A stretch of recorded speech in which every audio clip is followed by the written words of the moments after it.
চট্টগ্রামের বুক চিরে বয়ে যাওয়া সাম্প্রতিক বন্যা আর পাহাড় ধস যেন মহাকাল হয়ে দাঁড়িয়েছে বাংলাদেশের মানুষের জন্য।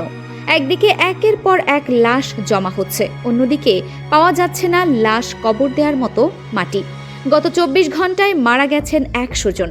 ভাসিয়ে দেওয়া ছাড়া উপায় দেখছেন না স্বজনরা। এত মৃত্যুর দায় কি সরকারের নয়?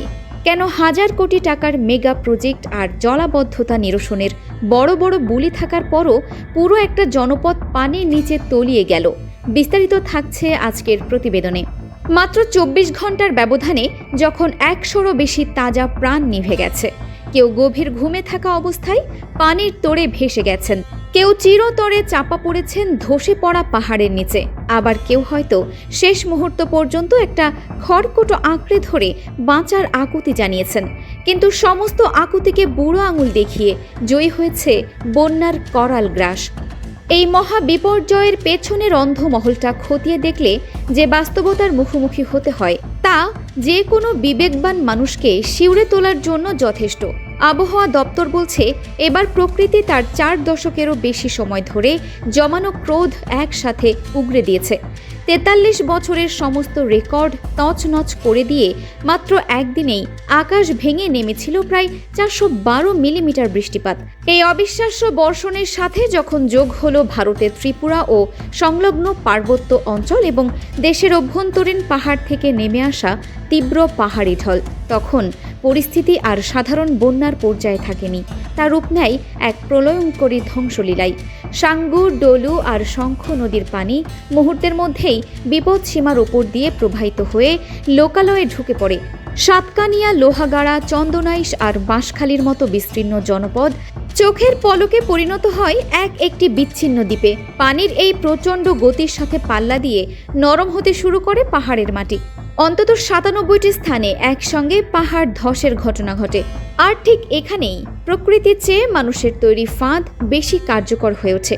পাহাড়ের পাদদেশে ও ঝুঁকিপূর্ণ ঢালে গড়ে ওঠা শত শত অবৈধ আর অস্থায়ী বসতি মুহূর্তেই মাটির নিচে বিলীন হয়ে যায়, যা মৃত্যুর মিছিলকে দ্বিগুণ হারে বাড়িয়ে তোলে। প্রশাসন হয়তো বলবে তারা মাইকিং করেছে, মানুষকে সতর্ক করেছে, কিন্তু প্রশ্ন থেকেই যায়, শুধু মাইকিং করাই কি একটি দায়িত্বশীল প্রশাসনের একমাত্র কাজ? ঝুঁকিপূর্ণ পাহাড়গুলোতে যারা বছরের পর বছর ধরে বসবাস করছেন, তাদের নিরাপদ স্থানে সরিয়ে নেওয়ার জন্য কোনো কঠোর আইনি বা বাস্তবমুখী পদক্ষেপ কেন নেওয়া হলো না? যখন দুর্যোগ দরজায় কড়া নাড়ছিল, তখনও কেন এক ধরনের গা ছাড়া ভাব লক্ষ্য করা গেল? কক্সবাজারের পাহাড় ধসে যে বিপুল পরিমাণ মানুষের প্রাণহানি ঘটল, তার পেছনে কি প্রশাসনের এই আইনি নিষ্ক্রিয়তা আংশিকভাবে দায়ী নয়? অন্যদিকে সাধারণ মানুষের মধ্যেও আশ্রয় কেন্দ্রে যাওয়ার এক ধরনের চরম অনীহা দেখা গেছে। নিজের ঘরবাড়ি আর যৎ সামান্য সম্পদ আঁকড়ে ধরে রাখার এই মানসিকতা অনেক ক্ষেত্রে তাদের ডেকে এনেছে সলিল সমাধি। কিন্তু প্রশাসন যদি আগে থেকেই কঠোর হতো, উচ্ছেদ ও পুনর্বাসনের সঠিক রোড ম্যাপ থাকতো, তবে হয়তো এই শত মানুষের প্রাণহানি এড়ানো সম্ভব হতো। তবে এই বন্যার ভয়াবহতাকে কয়েক গুণ বাড়িয়ে দিয়েছে বছরের পর বছর ধরে চলা আমাদের অপরিকল্পিত নগরায়ন ও লোভের রাজনীতি। চট্টগ্রামের জলাবদ্ধতা দূর করতে বিগত বছরগুলোতে হাজার হাজার কোটি টাকা খরচ করা হয়েছে, একের পর এক প্রকল্প পাশ হয়েছে, কিন্তু কাজের কাজ যে কিছুই হয়নি তা এই বন্যায় শহরের দীর্ঘস্থায়ী রূপ দেখেই স্পষ্ট বোঝা যায়। বৃষ্টির পানি যখন প্রাকৃতিকভাবে নামার পথ পায় না, তখন তা জনপদকে ডুবিয়ে রাখবে, এটাই তো স্বাভাবিক। দুর্যোগের পরের গল্পটা আরও বেশি বেদনার। বন্যা যখন চারপাশ ভাসিয়ে নিচ্ছে, তখন সরকারের উদ্ধার কাজে তেমন কোনো তৎপরতা দেখা যাচ্ছে না। বন্যার পানিতে সড়ক ও রেল লাইন ডুবে যাওয়ায় দুর্গত এলাকাগুলো মূল ভূখণ্ড থেকে সম্পূর্ণ বিচ্ছিন্ন হয়ে পড়ে আছে। পাহাড়ি আর দুর্গম অঞ্চল হওয়ায় আধুনিক উদ্ধারকারী দল বা জরুরি ত্রাণ সময় মতো পৌঁছাতে পারছে না। যখন প্রতিটি সেকেন্ড একটি জীবনের সমান, তখন সমন্বয়ের অভাবে দিনের পর দিন মানুষকে কাটাতে হয়েছে পানির মধ্যে। স্থানীয় সরকার কাঠামোর আকস্মিক পরিবর্তনের কারণে মাঠ পর্যায়ে দ্রুত সিদ্ধান্ত নেওয়ার যে চেইন অফ কমান্ড, তা একদম নড়বড়ে অবস্থায় আছে। ফলে কোন এলাকায় আগে যাওয়া দরকার, কোথায় মানুষ টিনের চালে আটকে আছে, সেই তথ্য সময় মতো পৌঁছাচ্ছে না। এই উদ্ধার কাজে বিলম্ব পরিস্থিতিকে আরও বেশি প্রাণঘাতী ও মানবিক বিপর্যয়ের দিকে ঠেলে দিচ্ছে। সবচেয়ে করুণ দশা বিরাজ করছে সাতকানিয়া আর বাঁশখালীতে। টানা বৃষ্টি আর পাহাড়ি ঢলের তোড় কমলেও এই বিস্তীর্ণ অঞ্চলের লাখ লাখ মানুষ এখনও পানিবন্দী। হাটহাজারী, ফটিকছড়ি, বোয়ালখালী, লোহাগড়ার অবস্থা সামান্য ভালো হলেও সাতকানিয়া ও বাঁশখালীর ক্ষত সহজে শুকানোর নয়। জেলা প্রশাসনের হিসেবেই ক্ষতিগ্রস্ত মানুষের সংখ্যা ৮ লাখ ছাড়িয়েছে। আর এই বিশাল জনগোষ্ঠীর বড় অংশই এখন তীব্র খাদ্য ও বিশুদ্ধ পানির সংকটে ভুগছেন।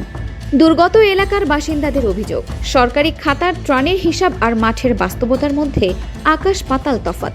চারদিকে পানির অভাব নেই, কিন্তু তেষ্টা মেটানোর মতো এক ফোঁটা বিশুদ্ধ পানি মিলছে না।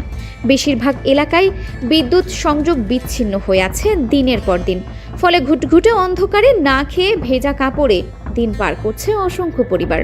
মোবাইল নেটওয়ার্ক না থাকায় কিংবা ফোনে চার্জ না থাকায় মানুষ তাদের প্রিয়জনদের সাথে যোগাযোগ পর্যন্ত করতে পারছে না। এক বুক উদ্বেগ নিয়ে দূরের আত্মীয়রা প্রহর গুনছেন, আর ঘরের ভেতরে ঘরের মানুষগুলো লড়ছেন বেঁচে থাকার এক অসম যুদ্ধে। বাঁশখালীর উপকূলীয় অঞ্চলগুলোর চিত্র দেখলে মনে হবে কোনো যুদ্ধ বিধ্বস্ত এলাকা। কাথারিয়া, গন্ডামারা, খানখানাবাদ, বাহারছড়া, ছনুয়া সহ বিস্তীর্ণ এলাকার একতলা বাড়িগুলো পুরোপুরি পানির নিচে। পাকা ও আধা পাকা বাড়ির নিচতলায় কোমর সমান নোংরা পানি জমে আছে, আর কাঁচা ঘরগুলো তো কোনো চিহ্নই অবশিষ্ট নেই। যারা ঘর ছাড়তে পেরেছেন তারা আশ্রয় কেন্দ্রে ঠাঁই নিয়েছেন, আর যারা পারেননি তারা ঘরের ছাদ কিংবা উঁচু কোনো মাচায় বসে দিন গুনছেন। সরকারি তথ্য মতে এই 5 জেলায় মোট ক্ষতিগ্রস্ত মানুষের সংখ্যা 8,66,000-এরও বেশি, যার সিংহভাগই চট্টগ্রামের বাসিন্দা। কক্সবাজার, রাঙামাটি, খাগড়াছড়ি আর বান্দরবানের পাহাড়ি জনপদগুলো হারিয়েছে তাদের স্বাভাবিক ছন্দ। যদিও বিভাগীয় ও জেলা প্রশাসন দাবি করছে তারা দিনরাত কাজ করছেন। 670টি আশ্রয়কেন্দ্র প্রস্তুত রাখা হয়েছিল। স্পিড বোট দিয়ে দুর্গম এলাকায় উদ্ধার অভিযান চালানো হয়েছে এবং সেনাবাহিনী সহ প্রায় 10,000 স্বেচ্ছাসেবক মাঠে কাজ করছেন। মহানগরের 26টি ঝুঁকিপূর্ণ পাহাড়কে জোনে ভাগ করে ম্যাজিস্ট্রেট নিয়োগ করা হয়েছে। সব সরকারি কর্মকর্তার ছুটি বাতিল করা হয়েছে। প্রশাসনের এই তৎপরতা হয়তো আরও বড় কোনো বিপর্যয় ঠেকাতে পেরেছে, কিন্তু যে 100টি পরিবার তাদের উপার্জনক্ষম মানুষকে হারিয়েছে, তাদের এই সান্ত্বনা কোনো কাজে আসবে না। উদ্ধার তৎপরতা তখনই সফল বলা যেত যদি আমরা শূন্য মৃত্যু নিশ্চিত করতে পারতাম। আগাম সতর্কবার্তা আর কন্ট্রোল রুমের 24 ঘন্টার ডিউটি তখনই সার্থক হতো, যখন প্রতিটি মানুষ সঠিক সময়ে নিরাপদ আশ্রয়ে পৌঁছাতে পারতেন।